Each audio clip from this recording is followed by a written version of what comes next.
Merhaba sevgili 3. sınıf öğrencileri. Matematik dersinizden 2. dönemin 1. yazılı değerlendirme sınavı ile sizlerle beraberim. Sizler benden önce videoyu durdurup boş bir deftere ya da boş bir kağıda soruları benden önce çözün. Daha sonra benim yaptığım çözümlerle karşılaştırırsınız. Hemen başlayalım birinci sorudan. Birinci sorumuz çarpma işlemi ile ilgili. Bir çiftlikte 24 tavuk, 19 koyun vardır. Bu çiftlikteki hayvanların ayakları toplamı kaçtır? Şimdi tavukların 2 ayağı olduğu için 24 ile 2'yi çarpmam gerekiyor ilk önce ayaklarını bulmak için tavukların. 2 kere 4, 8, 2 kere 2, 4. 48 ayak oldu tavuklarda. Şimdi koyunların 4 ayağı var. O zaman 19 ile 4'ü çarpmalıyım. 4 kere 9 36. 36'nın 6'sı elde var 3. Bunu daha sonra ilave ediyoruz. Çarpma işlemini hatırlarsanız. 4 kere 1 4. 3 de burada. Onu da ekliyorum. 7 oldu. 76 ayak buradan geldi. Şimdi tavuklarla koyunların ayaklarını toplayalım ve toplam kaç ayak olduğunu bulalım. 6 8 daha 14. 14'ün 4'ü elde var 1. 7 1 daha 8. 4 de burada. 12 oldu. 124 ayak oldu. İkinci sorumuza bakalım. Aşağıdaki işlemleri yapınız diyor. Yani bölme işlemleri. Şimdi bölme yaparken şuna dikkat ediyoruz. Biliyorsunuz toplama, çıkarma ve çarpma işlemlerinde birler basamağından hep başlıyoruz. Ama bölme işlemlerinde onlar basamağından ya da daha büyük basamak varsa yüzler basamağı oradan. Yani en büyük basamaktan başlıyoruz. Ve her sayıyı tek tek bölmeye çalışıyoruz. Bunu unutmayın. Hemen 6'yı bölelim. 6'da 3 bölebilir miyim? Evet bölebilirim. Çünkü 6 çok, 3 az olduğu için bölme yapabilirim. Ne yapmalıyım? Üçer üçer saymalıyım. Kaça kadar? 6'ya kadar. 3, 6. Bakın 2 defa saydım. 3, 6 diye. O zaman buraya 2 koymalıyım. 2 defa 3 saydığımda 6 oldu. Bunu çıkardım. Şimdi kim var? 4 var. Yapmadığım 4'ü aşağı indiriyorum. Niye aşağı indiriyorum? Çünkü ben artık alt kata indim. Ve 4'ü yanıma çağırdım. 4'ü 3'e bölüyorum. Kaç defa sayabilirim? 1 defa sayabilirim. 2 defa saysam 4'ü geçer, fazla olur. 4'ü geçmemem gerekiyor. O zaman 1 defa var. 1 kere 3 3 oldu. Çıkarıyorum. Ve kalan 1 oldu. Şimdi isimlerini yazalım. Bölünen sayı 64. Bölen 3. Bölüm yani sonuç 21 çıktı. Kalan ise 1 oldu. Diğer bölmemizi yapalım. 9'u ilk önce soracağız. 9'da 5 var mı? Evet var. Kaç defa? 1 defa. 2 defa saysam 10 olur. Fazla gelir. 1 defa 5 5 eder. Burada rakamlar sayılar biraz baskı hatası olmuş ama neyse idare edersiniz artık. 9'dan 5 çıktı. 4 kaldı. Şimdi diğer 4'ü yanıma çağırıyorum. Aşağı geliyor ve burası oldu 44. Şimdi 44'ü 5'e bölüyorum. Bölmeleri iyi yapmak için çarpım tablosunu ezberlerseniz çok kolay yaparsınız ya da saymak zorunda kalırsınız. Sayarken bazen şaşırabilirsiniz. Neyse 44'ü 5'e bölelim. Ne yapacağız? Beşer beşer sayacağız.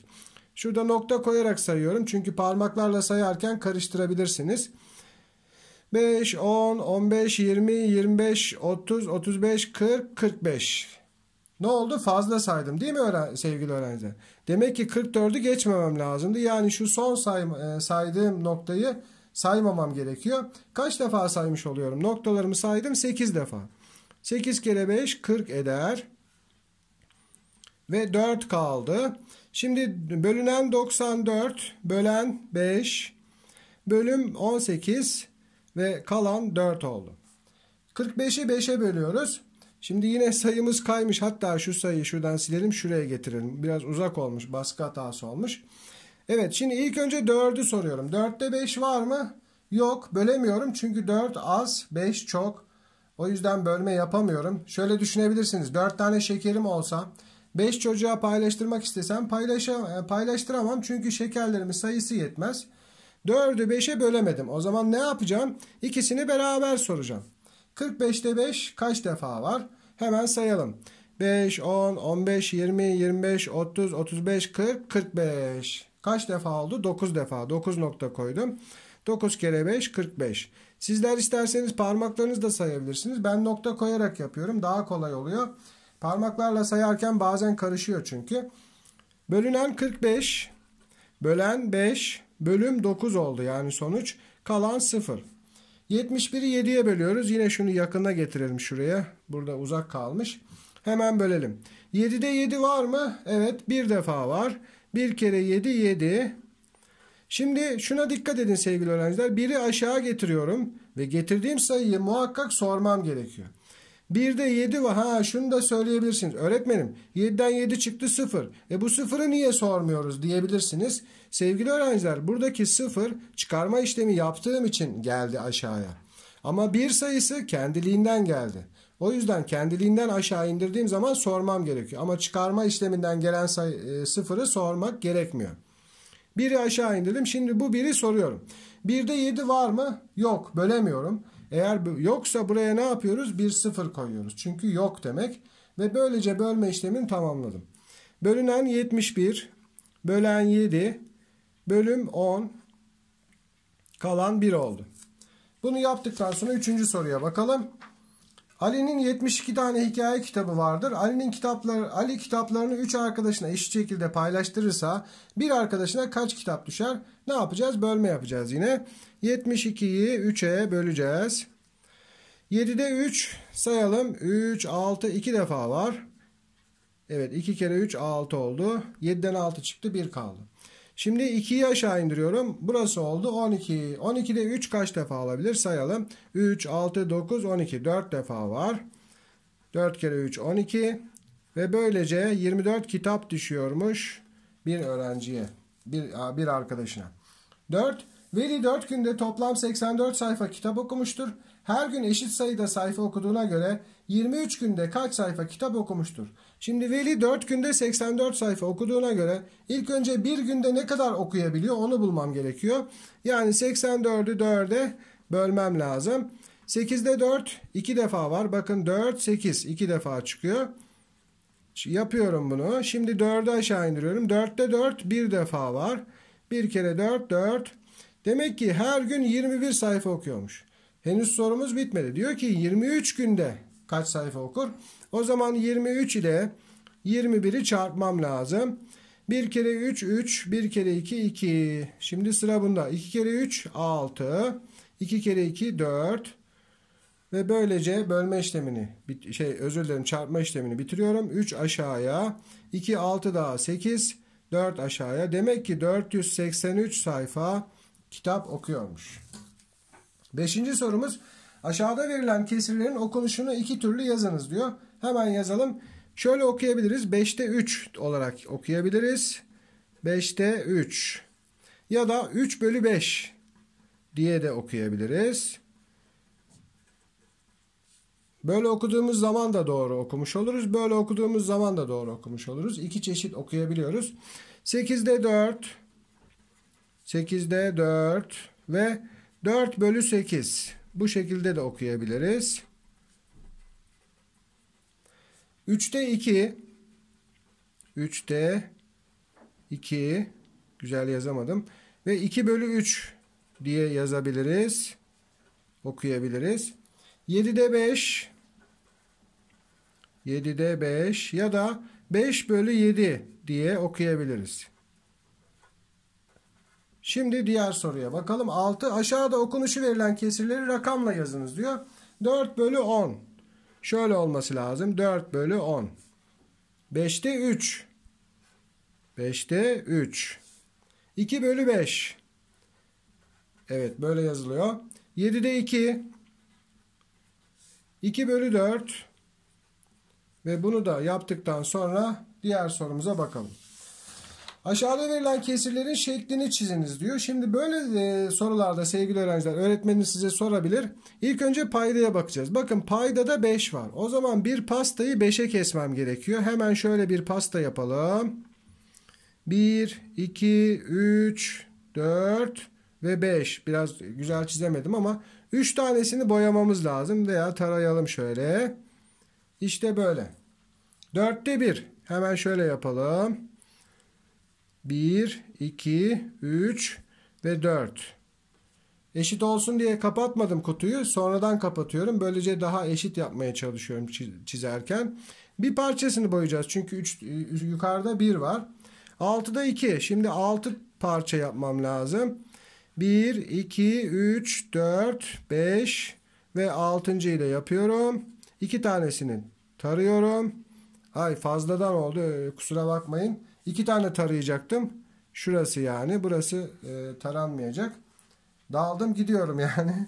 Evet, bu soruyu da yapmış olduk. 8. Aşağıda şekli verilen kesirleri rakamla gösteriniz diyor.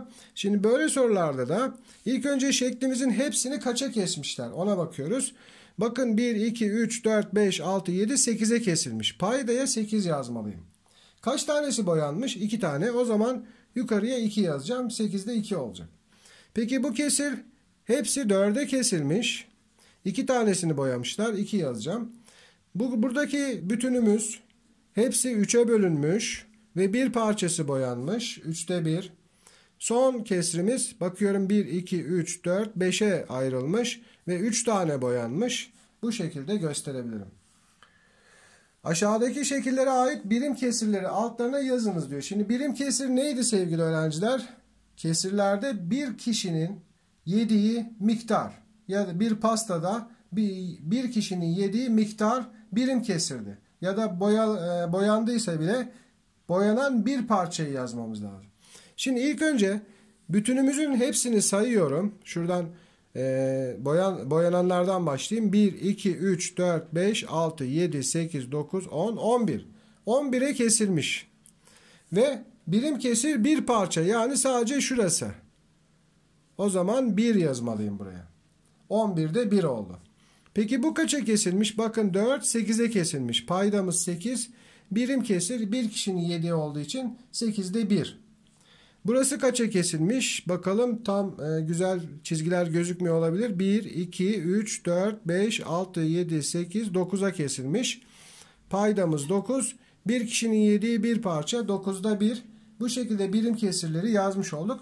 Şunu da hatırlatıyorum. Birim kesir dediğimizde pay kısmında yukarıda 1 olması gerekiyor. Bunu unutmayın. 10. sorumuz bir problem. 7'de 1'i 5 olan sayının tamamı kaçtır? Şimdi burada sayımızın hepsini bilmiyoruz. Zaten bize tamamını soruyor. Şekille göstereyim isterseniz. Şöyle bir sayı olsun bu. Bir kutu yapalım. 1, 2, 3, 4, 5, 6 ve 7. 7'ye ayırdım çünkü paydada 7 var. Ve bir parçası 5'miş. Yani bir tanesi 5. Ve bu sayının tamamını nasıl bulabilirim? Her parça eşit olduğu için bunlar da 5 oluyor. Ve 7 parça olduğu için 7 ile 5'i çarpma yaparım. 7 kere 5 saydığımız zaman 35 eder. Demek ki sayımızın tamamı 35'miş. Geldik 11. soruya. 70 yumurtanın 5'te 4'ü ya da 4 bölü 5'i kırıldı. Sağlam kaç yumurta kaldı? Burada yumurtaların hepsini biliyoruz bakın.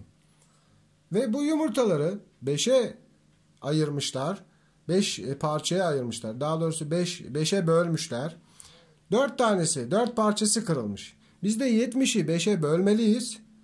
Hemen bölelim ilk önce. 5'e ayırmalıyız.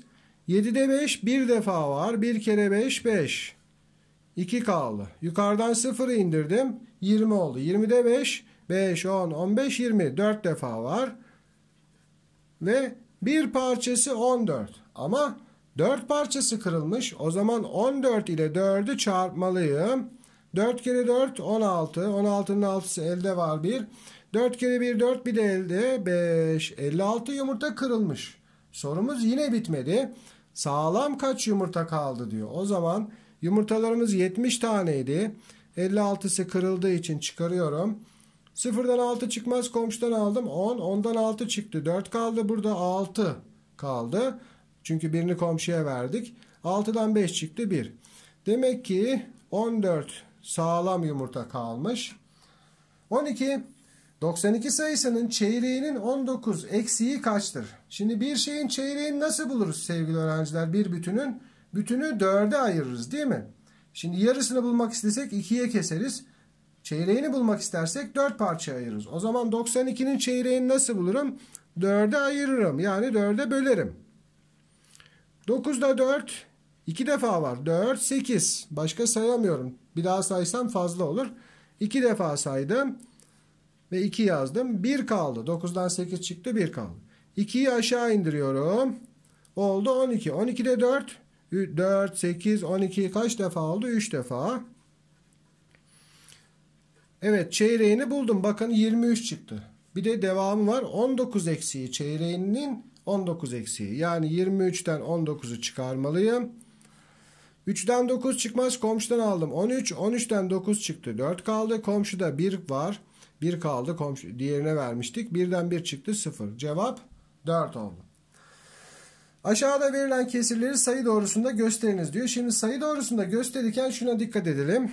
Şöyle bir ilk önce sayı doğrumuzu çizelim. Ne yapacağız sayı doğrusunu? Kaça ayıracağım? Paydaya bakıyorum. Bakın 7 var. O zaman hemen 7'ye ayırmam gerekiyor. 0'ı buraya koyuyorum. Ve 7 parçaya ayıracağım. 1, 2, 3, 4, 5, 6 ve 7. 7.yi de kapatıyorum. Ve buraya 1 yazıyorum. Niye 1 yazıyorum? Çünkü burası bir pasta. Bir pastayı 7'ye kesmiş oldum. Nereye gideceğim? İkinci adıma gideceğim. İkinci parçaya. 0'ı saymıyorum. Çünkü buradan hoplayacağım şimdi. Attığım adımları sayıyorum. 1 adım ve 2 adım. İşte burası. Bana verilen kesir. Buraya yazabilirim şimdi. Diğerini yapalım. Bu kez pastamızı ne yapacağız?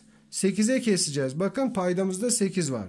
0'ı koydum. 1, 2, 3, 4, 5, 6, 7 ve 8. Bir pastayı 8'e ayırdım. 5. adıma gitmeliyim. Sayıyorum. 1, 2, 3, 4, 5. İşte burada. Şuraya yazabilirim. 8'de 5 burası oluyor. Böylece yapmış oldum. 14. soru yine sayı doğrusu ile ilgili. Aşağıda sayı doğrusu üzerinde harf ile gösterilen kesirlerin değerini kesir olarak yazınız diyor. Şimdi sayı doğrumuzu ilk önce tamamına baktığımız zaman kaça ayırmışlar? Önce onu bulmam lazım. 0'dan başlıyorum. Burayı saymıyorum. Attığım adımları sayıyorum. 1, 2, 3, 4, 5, 6, 7'ye ayırmışlar. O zaman payda 7 olacak. A harfi kaçıncı adımda? 1, 2, 3. adımda. O zaman buraya 3 yazacağım ve 7'de 3 olacak. Buraya bakalım. Şunu koymayı unutmuşuz. İlk önce bütün hepsini sayacağım. 0'dan başlıyorum. 1, 2, 3, 4, 5, 6, 7, 8, 9, 10, 11. Payda 11 oldu. B harfi kaçıncı adımda? 1, 2, 3, 4, 5, 6, 7, 8. adımda. 11'de 8 oldu. Şu 8'i güzel yapayım. Aşağıda verilen kesirlerin birim kesirini yazınız diyor. Birim kesirde neydi? Bir kişinin yediği miktar 5'te 3'ün birim kesri 5'te 1'dir. 6'da 5'in birim kesri 6'da 1 olur.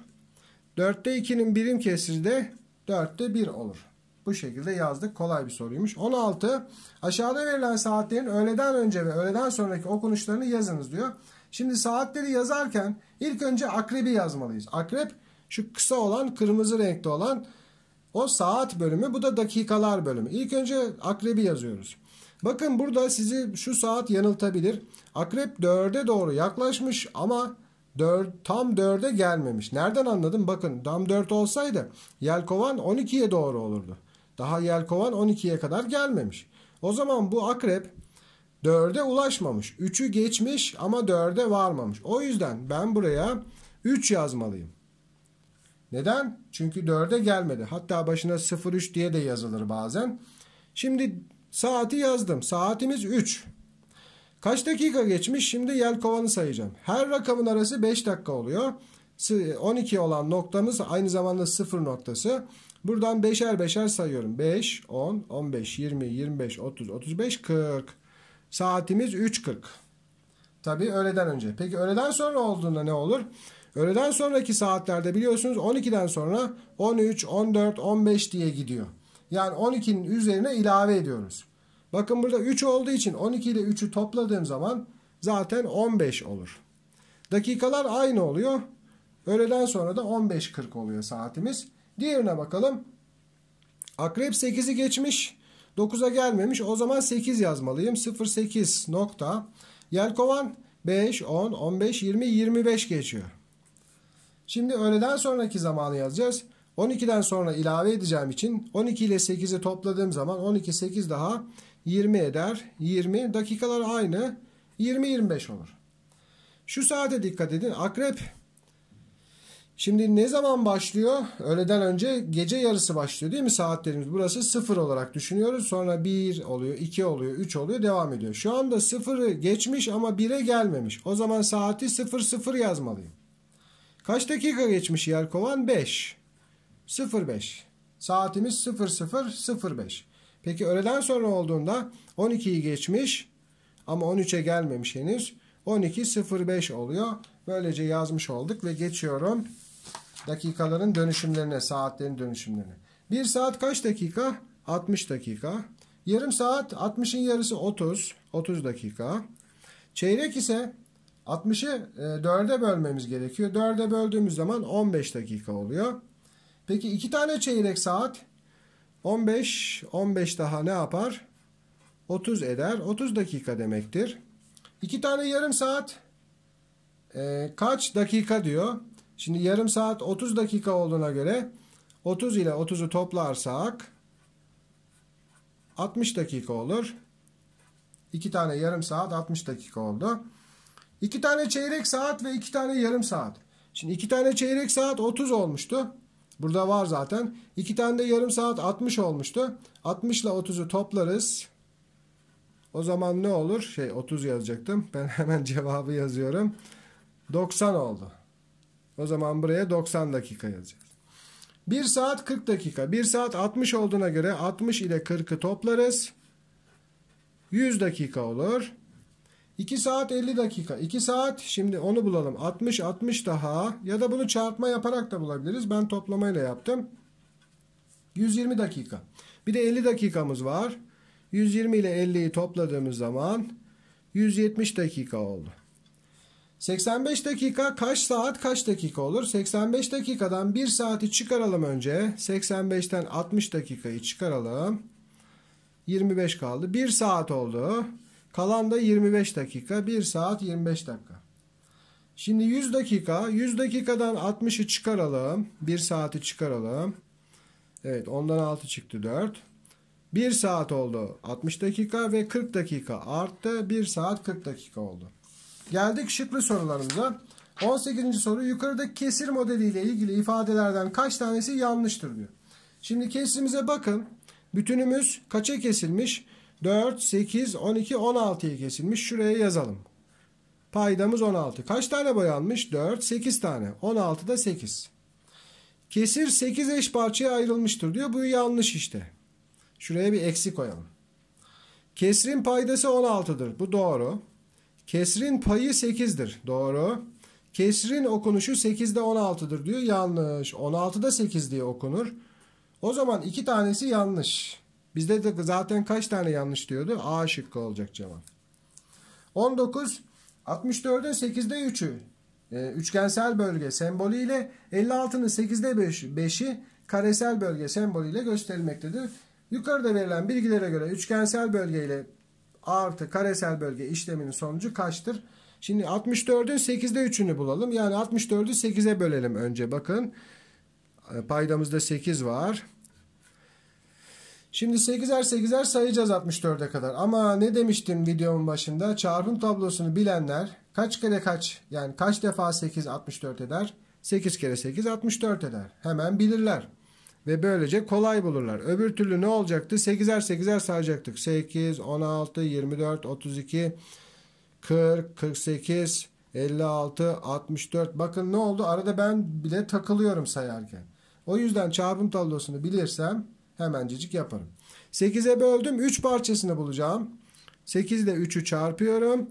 24 oldu. Demek ki 24 demek üçgensel bölge demek.